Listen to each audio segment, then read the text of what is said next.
हमें वो लोग आज शिक्षा दे रहे हैं जिन्होंने अपनी शाखाओं में कभी वंदे मातरम के गीत नहीं गाए। मानवर आज हमें वो लोग वंदे मातरम का पाठ पढ़ा रहे हैं जिन्होंने 70 साल लग गया अपने संघ के मुख्यालय पर राष्ट्रीय ध्वज फहराने का काम नहीं किया।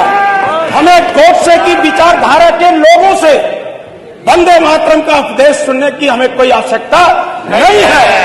इतना खूबसूरत देश को आप बांटना चाहते हो, आपकी दरारवादी नीतियों से आज मुल्क के सामने संकट पैदा हो जाता है। मैं इनसे क्या शिकायत करूं? लोक सेवा आयोग की भर्तियों में पिछड़ों के आरक्षण के साथ लूट मची है। बाबा साहब ने जो अस्थायी नौकरी का प्रावधान किया था, भारत के संविधान में आउटसोर्सिंग ला करके इतिहास आदरणीय केशव मौर्य जी को कभी माफ नहीं करेगा कि जब पिछड़े और दलितों के अधिकारों पर हमला हो रहा था तो डिप्टी सीएम ऐसे आराम फरमा रहे थे, कभी पिछड़े और दलितों के साथ खड़ा नहीं। तुम मुझे खून दो, मैं तुम्हें आजादी दूंगा। ये नारा किसका था? भारत माता की जय हो। ये नारा आप लगाए थे? अरे आप तो अंग्रेजों के लिए काम कर रहे थे, अंग्रेजों के लिए काम कर रहे थे। हमें इतिहास मत बताइए।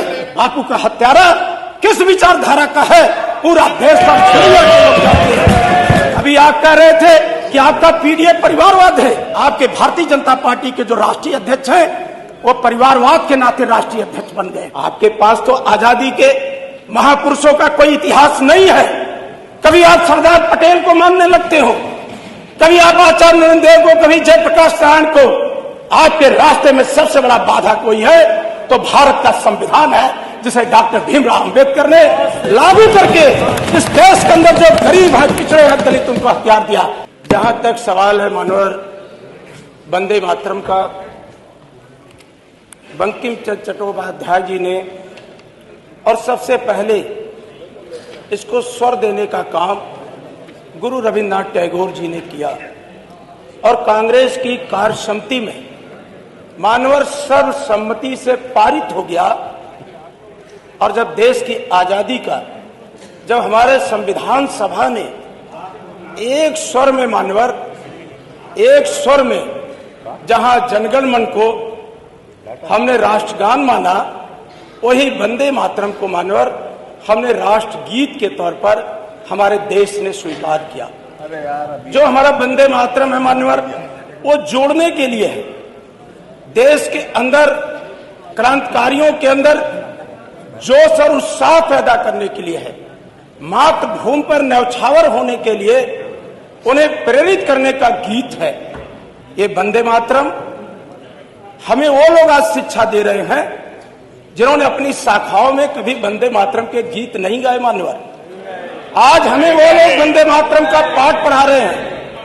मानवर आज हमें वो लोग वंदे मातरम का पाठ पढ़ा रहे हैं जिन्होंने 70 साल लग गया अपने संघ के मुख्यालय पर राष्ट्रीय ध्वज फहराने का काम नहीं किया।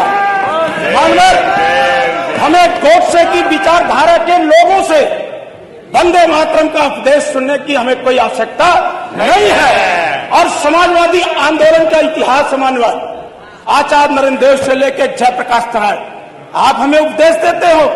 अंतरराष्ट्रीय स्तर का केंद्र आदरणीय श्री अखिलेश यादव जी ने इसे गोमती नगर के अंदर बनाया था, जिस पर आज आपने ताला लगाने का काम किया है। जयप्रकाश नारायण का इस देश के आजादी के आंदोलन में मानवर हजारीबाग को जेल के अंदर फाड़ करके जो इस देश के अंदर जज्बा पैदा करने का काम किया, मानवर उनसे अनुसरण करना चाहिए। एक तरफ तो आप अतीत की तरफ जाते हो और दूसरी तरफ अतीत से आप कुछ नहीं सीखते हो। आपके अंदर वंदे मातरम एक दरार पैदा करने के लिए औजार के तौर पर आप प्रस्तुत करते हो। आदरणीय केशव जी बोल रहे थे कि किसको पीड़ा हो रही है। पूरा सदन, मैंने खुद कानून मंत्रालय समिति की बैठक में कहा कि वंदे मातरम पर हफ्ते भर की चर्चा कराइए। पूरा विपक्ष एक स्वर से वंदे मातरम पर चर्चा करने के लिए तैयार है। आखिर एक कौन सी मजबूरी है कि आप चर्चा को 3-4 घंटे में इतने बड़े राष्ट्रीय दस्तावेज पर, जहां 403 माननीय सदस्य वंदे मातरम पर चर्चा में भाग लेना चाहते हैं, आखिर उस पर आप कुछ घंटे में चर्चा को खत्म करना क्यों चाहते हैं?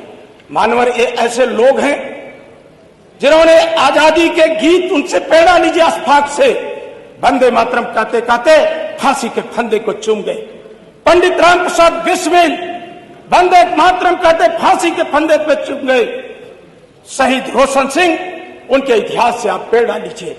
आपके पास तो आजादी के महापुरुषों का कोई इतिहास नहीं है। कभी आप सरदार पटेल को मानने लगते हो, कभी आप आचार्य नरेंद्र देव को, कभी जयप्रकाश नारायण को। आपके रास्ते में सबसे बड़ा बाधा कोई है तो भारत का संविधान है, जिसे डॉक्टर भीमराव अंबेडकर ने लागू करके इस देश के अंदर जो गरीब है, पिछड़े हैं, दलित, उनको हथियार दिया।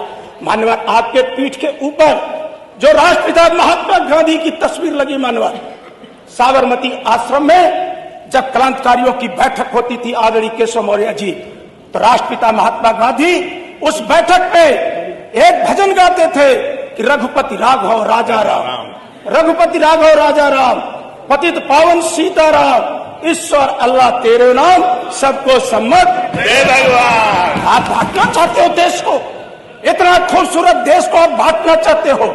आपकी दरारवादी नीतियों से आज मुल्क के सामने संकट पैदा हो जाता है और आपकी नफरत भरी भाषा से मैं इनसे क्या शिकायत करूं। लोक सेवा आयोग की भर्तियों में पिछड़ों के आरक्षण के साथ लूट मची है। लेखपाल भर्ती का जो विज्ञापन आया है, बिना परीक्षा दिए पिछड़े वर्ग और दलित समाज के लोगों को बाहर का रास्ता दिखा दिया जा रहा है। बाबा साहब ने जो अस्थायी नौकरी का प्रावधान किया था भारत के संविधान में, आउटसोर्सिंग ला करके, इतिहास आदरणीय केशव मौर्य जी को कभी माफ नहीं करेगा कि जब पिछड़े और दलितों के अधिकारों पर हमला हो रहा था तो डिप्टी सीएम ऐसे आराम फरमा रहे थे, कभी पिछड़े और दलितों के साथ लड़ा नहीं। हमें मानवर, हमें वंदे मातरम से कोई ऐतराज नहीं है। वंदे मातरम से हमें भारतीय जनता पार्टी के प्रमाण पत्र की कोई जरूरत नहीं है। अगर भारतीय जनता पार्टी के अंदर साहस हो, किसी सदन के अंदर घोषणा करे कि वंदे मातरम पर हम लगातार चर्चा कराएंगे और जो चर्चा से निष्कर्ष निकलेगा हम उसके रास्ते से आगे बढ़ेंगे। इंकलाब जिंदाबाद मानवर, ये नारा किसने लगाया? तुम मुझे खून दो, मैं तुम्हें ये नारा किसका था? भारत माता की जय हो, ये नारा आप लगाए थे? अरे आप तो अंग्रेजों के लिए काम कर रहे थे, अंग्रेजों के लिए काम कर रहे थे। हमें इतिहास मत बताइए, ये पूरा का पूरा लोग राष्ट्रीय आंदोलन को पढ़ चुके हैं। हमें इतिहास के पन्नों पे तरफ मत ले जाइए। बापू का हत्यारा किस विचारधारा का है, पूरा देश का मानवर, एक मिनट सुन ले मानवर, हो गया 6 मिनट, मानवर एक मिनट सुन ले। मैंने बस अब 30 सेकंड में खत्म करिए। मैंने कोई आर्गुमेंट कोई नहीं। राष्ट्रपिता महात्मा गांधी के नाम से आखिर भारतीय जनता पार्टी की इतनी नफरत क्यों है?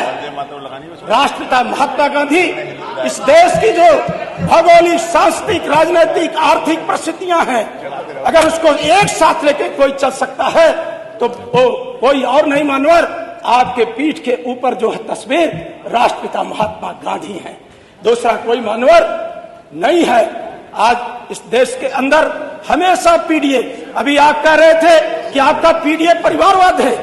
आपके पीडीए, आपके भारतीय जनता पार्टी के जो राष्ट्रीय अध्यक्ष हैं वो परिवारवाद के नाते राष्ट्रीय अध्यक्ष बन गए। चलिए धन्यवाद। संग्राम हो गया, समय हो गया 7 मिनट। नवीन जी, श्री ब्रजेश पाठक जी, उनके पिताजी भारतीय जनता पार्टी से एमएलए थे मानवर। श्री ब्रजेश पाठक, बहुत बहुत धन्यवाद। जनता श्री ब्रजेश पाठक जी।